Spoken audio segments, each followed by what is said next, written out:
Medical కాలేజీల విషయంలో PPP model పద్ధతిలో నిర్వహించాలని ప్రభుత్వం చెప్పగానే రకరకాల అపోహలు, అవాస్తవాలు ప్రచారం చేయడం మొదలుపెట్టారు.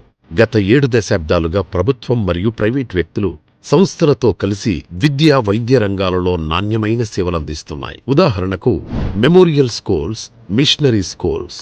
మారుమూల ప్రాంతాలకు విద్య అందించడానికి ప్రభుత్వం, ప్రైవేటు భాగస్వామ్యంతో ఎయిడెడ్ స్కూల్స్ ద్వారా దేశంలో అందరికీ విద్యను అతి తక్కువ ఖర్చుతో అందుబాటులోకి తెచ్చింది.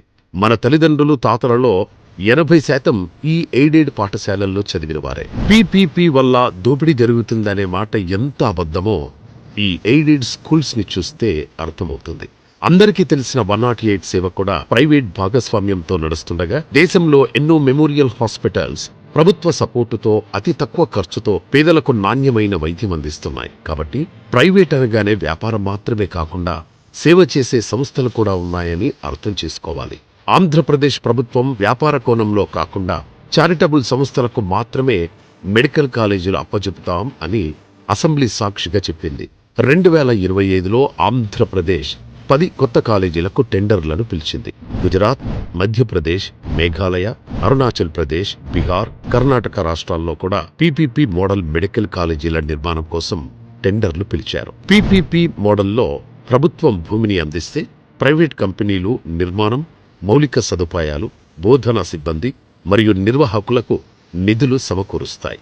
దీని ద్వారా తక్కువ సమయంలో మెడికల్ కాలేజీలను విద్యార్థులకు అందుబాటులోకి తేవడంతో పాటు ఆయా కాలేజీల ఆసుపత్రుల ద్వారా ప్రజలకు మెరుగైన వైద్య సేవలు అందించవచ్చు. ఏపీలో 17 మెడికల్ కాలేజీల నిర్మాణానికి మొత్తం 8,480 కోట్లు అవసరం. అయితే గత ప్రభుత్వం 5 సంవత్సరాల కాలంలో చేసిన ఖర్చు కేవలం 1,550 కోట్లు మాత్రమే. అంటే కేవలం 18.2%.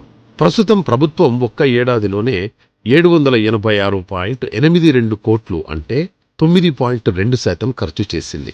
వైసీపీ విధానంలో నిధులు పక్కదారి పట్టించి కాలేజీలు నిర్మించడానికే కనీసం 20 నుంచి 25 ఏళ్లు పడుతుంది. అదే పీపీపీ మోడల్లో 2 లేదా 2.5 సంవత్సరాలు చాలు. దీనివల్ల త్వరగా కాలేజీలు, హాస్పిటల్స్ నిర్మాణం పూర్తవడమే కాదు, వేల మంది విద్యార్థులకు మెడిసిన్ విద్య, పేద ప్రజలకు వైద్యం త్వరగా అందుబాటులోకి వస్తుంది. గత 5 ఏళ్లలో 5 మెడికల్ కాలేజీలు అరకొర వసతులతో నిర్మితమయ్యాయి. దాంతో ఒక్కో కాలేజీకి 100 చొప్పున కేవలం 500 సీట్లు మాత్రమే లభిస్తాయి. ఇంత చేస్తే ఇందులో కన్వీనర్ కోటా అంటే ఫ్రీ సీట్లు 213 మాత్రమే. మిగతా 287 సీట్లు గత ప్రభుత్వ జీవో ఎంఎస్ నెంబర్ 107, 108ల ప్రకారం సెల్ఫ్ ఫైనాన్స్, ఎన్ఆర్ఐ కోటా సీట్లు అవుతాయి.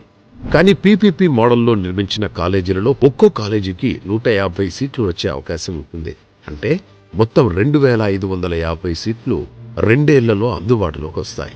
పోనీ కాలేజీకి తక్కువలో తక్కువ 100 సీట్లు అనుకుంటే 1,700 సీట్లు దక్కుతాయి. ఇందులో 850 ఫ్రీ సీట్లు, మిగిలిన 850 బి కేటగిరీ ఎన్ఆర్ఐ కోటాలకు వెడతాయి. పేద విద్యార్థుల కోసం 213 సీట్లు ఇచ్చే పాత విధానం మంచిదా, లేక తక్కువలో తక్కువ 850 ఫ్రీ సీట్లిచ్చే పీపీపీ మోడల్ మంచిదా? పాత విధానం ప్రకారం ఒక్కో కాలేజీకి 500 పడకల చొప్పున ప్రస్తుతం ఉన్న 5 కాలేజీలలో 2,500 పడకలు మాత్రమే అందుబాటులో ఉంటాయి. పీపీపీ మోడల్లో 17 కాలేజీలలో కలిపి 8,500 పడకలు అందుబాటులోకి వస్తాయి.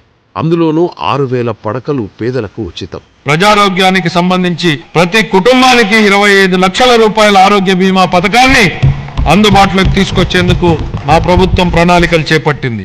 దీని ద్వారా ప్రతి వ్యక్తి తమకు నచ్చిన చోట వైద్యం చేయించుకునే అవకాశం ఉంది. కాబట్టి వైద్యం ఖర్చు పెరుగుతుంది అనే మాట పూర్తిగా అబద్ధం.